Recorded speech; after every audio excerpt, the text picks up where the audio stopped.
ஹே sweeties, இன்றைக்கி பார்த்தீங்கன்னா என்னோடய 2 டேஸோட ஈவினிங் vlog தான் பார்க்க போகிறீங்க. ஸோ இன்றைக்கி டியூஸ்டே, அதே மாதிரி வந்து லஞ்சுக்கு வந்து சாம்பார், அதுக்கப்புறம் வந்து அது கொஞ்சோண்டு சாப்பாடில் மிச்சமான பருப்பு, அந்த பக்கோடா மாதிரி போடுவாங்களே அதுக்கப்புறம் வந்து வெஜிடபிள், அது வந்து வெண்டைக்காய். ஸோ அது நான் கொஞ்சம் நிறையாவே எடுத்துக்கிட்டேன் ரைஸை விட. ஸோ நெக்ஸ்ட்டு வந்து ஈவினிங் டைமில் வந்து இந்த ப்ரேயர் பண்ணுறது அப்படிங்கிறது வந்து மோஸ்ட்டாக எல்லோரும் வந்து டிவோஷ்னலாக அப்படிங்கிறத விட நம்மளுக்கான ஒரு காமாக நம்மளை வச்சுக்கிறதுக்காக தான் இந்த என்ன சொல்கிறது டிவோஷ்னலாக இருங்க அப்படின்னு சொல்லுவாங்க. ஸோ வீட்டில் வந்து பூ போடுறது வந்து நல்ல விஷயம், சும்மா தூக்கி போடக்கூடாது இல்லையா? அதனால் வந்து சாமிக்கு வச்சு நம்ம அதை வந்து ஒரு நல்ல விஷயமாக கொண்டு போனால் கொஞ்சம் பாசிட்டிவிட்டியை எடுத்துகிட்டு போகலாம் கூட அப்படிங்கிறதுக்காக தான். நிறையா டைம் வந்து ஒரு மாதிரி ஃபெட்டப் ஆகும், அதுக்கப்புறம் வந்து ரொம்ப ஸ்ட்ரெஸ்டாக ஃபீல் ஆகும். ஸோ அதெல்லாம் வந்து அவாய்ட் பண்ணுறதுக்கு ஸோ வீட்டுக்குள்ளே வந்து கொஞ்சம் முடிஞ்ச அளவுக்கு வந்து ஒரு ஃப்ரேக்ரன்ஸாக வச்சுக்கோங்க. ஸோ இது வந்து ரொம்ப ஹாப்பி மூடாக கொண்டு போகும். ஸோ லாஸ்ட் வீக் வந்து வீடு கொஞ்சம் கச்சமுஜான்னு ஆயிடுச்சு. ஸோ இந்த வீக் கொஞ்சம் நீட்டாக ஆக்கிடணும் அப்படிங்கிற ரீசனுக்காக. ஸோ அதுக்கப்புறம் பார்த்திங்கன்னா ஈவினிங்க்கு வந்து கொஞ்சம் பசி எடுக்க ஆரம்பிச்சிருச்சு. அதனால் வந்து கம்பங்கூழ் குடித்தேன். ஸோ கம்பங்கூழுக்கு தொட்டுக்கிறதுக்கெல்லாம் எதுவும் இல்லை, வெறும் கம்பங்கூழ் ஒரு பவுல் மட்டும் எடுத்துக்கிட்டேன். அதுக்கப்புறம் வந்து ஈவினிங் வந்து என்றைக்குமே டியூஸ்டே வந்து சர்ச்சுக்கு போவோம். ஸோ அது வந்து ரொம்பவுமே நல்ல விஷயம். டைம் எத்தனை ஆனாலும் மறக்காமல் போயிருங்க. நாங்கள் அன்றைக்கி போன டைம் பார்த்திங்கன்னா நைட்டு 8 ஆயிடுச்சு. அதுக்கப்புறம் தான் நாங்கள் கிளம்பணும். நெக்ஸ்ட் டே வந்துருச்சு. ஸோ நெக்ஸ்ட் டேக்கு வந்து நான் சரி சப்பாத்தி செய்யலாம் அப்படின்னு ஒன்று பண்ணி மாவு பிணைஞ்சிட்டேன். அதுக்கப்புறம் தான் தெரிஞ்சிச்சு அஜய் மதியானம் லஞ்சுக்கு வரல.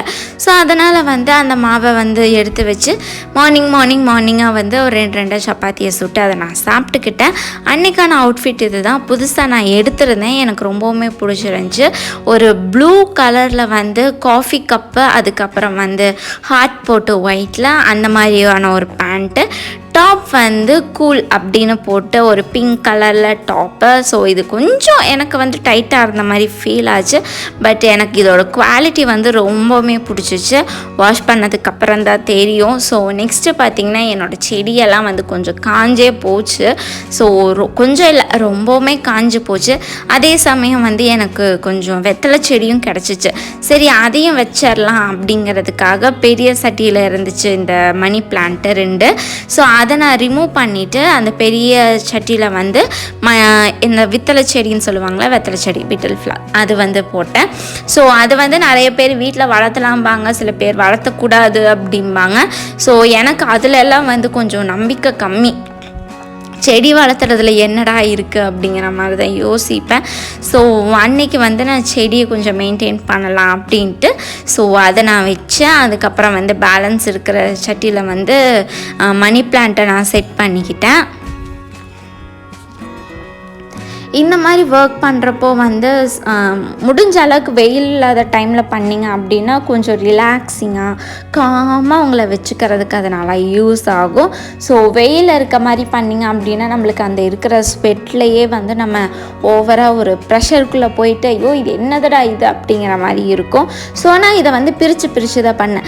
மண்ணை வந்து இது கொஞ்சம் வெட் பண்ணணும், நல்லா உதிரியாக இருக்கணுங்கிறதுக்காக. ஸோ அதுக்கு ஒரு டைம் எடுத்துக்கிட்டேன். ஸோ அதுக்கப்புறம் வந்து செடி வைக்கிறதுக்கு ஒரு டைம் எடுத்துக்கிட்டேன். இந்த மாதிரி பிரித்து எடுத்துக்கிட்டோம் அப்படின்னா நம்மளுக்கும் வந்து ஒரு ஸ்ட்ரெஸ் ஃப்ரீயாக இருக்க மாதிரி நம்ம ஒர்க் பண்ணுவோம். ஸோ உங்களுக்கு யாருக்காவது வந்து இந்த வெத்தலை செடி வந்து இந்த மாதிரி யூஸ் பண்ணுங்கள், இந்த மாதிரி வளங்க, என்ன நல்லா போடலாம் மெயின்டைன் பண்ணுறதுக்கு அப்படிங்கிற உங்களுக்கு யாருக்காவது தெரிஞ்சிச்சு அப்படின்னா மறக்காமல் கமெண்டில் சொல்லுங்கள். அது எனக்கு யூஸ்ஃபுல்லாக இருக்கும். ஏன்னா வந்து எனக்கு வந்து தெரிஞ்சு நான் வெறும் அரிசி கழுவின தண்ணி மட்டும்தான் நான் ஊற்றுவேன். உங்களுக்கு ஏதாவது தெரியும் அப்படின்னா நீங்கள் மறக்காமல் கமெண்ட் பண்ணுங்கள்.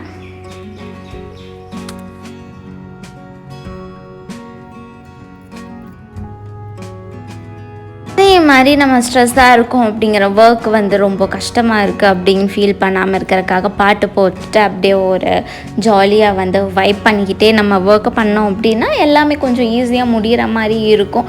என்ன தான் வந்து ஒரு வெயிலில் வந்து ஒரு மாதிரி ஸ்ட்ரெஸ்டாக இருந்தாலுமே, ஹெட்டேக்காக இருந்தாலுமே அந்த ஹெட்டேக் கொஞ்சம் காம் டவுன் பண்ணிவிடும்.